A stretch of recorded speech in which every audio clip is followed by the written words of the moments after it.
মধ্যপ্রাচ্য জুড়ে মার্কিন সামরিক ঘাঁটি ও কূটনৈতিক স্থাপনায় ইরানের পাল্টা হামলা ভাবিয়ে তুলছে যুক্তরাষ্ট্রকে। বিশ্বব্যাপী ছড়িয়ে পড়ছে চরম উত্তেজনা, জটিল হচ্ছে পরিস্থিতি।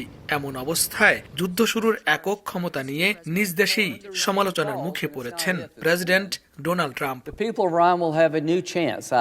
কংগ্রেসকে পাশ কাটিয়ে ইরানে বড় ধরনের হামলার ঘটনায় ট্রাম্পের ক্ষমতা চ্যালেঞ্জ করে বিল আনা হয় মার্কিন সিনেটে।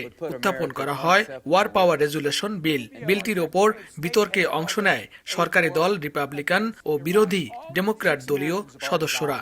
স্থানীয় সময় বুধবার সকাল থেকে দিনভর বিতর্ক শেষে বিকেলে অনুষ্ঠিত হয় ভোটাভুটি। এতে ৪৭-৫৩ ভোটে বাতিল হয় বিলটি।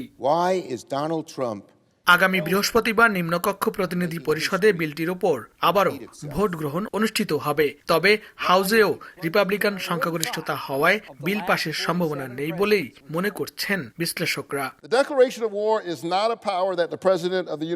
সিনেটের বিতর্কে বিলটির সমর্থনে কংগ্রেস সদস্যরা বলেন, মার্কিন সংবিধান অনুযায়ী কোনো যুদ্ধ শুরুর জন্য প্রেসিডেন্টকে কেবলমাত্র তাৎক্ষণিক প্রতিরক্ষা পরিস্থিতিতে শক্তি ব্যবহার করার অনুমতি আছে, কিন্তু যুদ্ধ ঘোষণা করার একমাত্র ক্ষমতা কংগ্রেসের।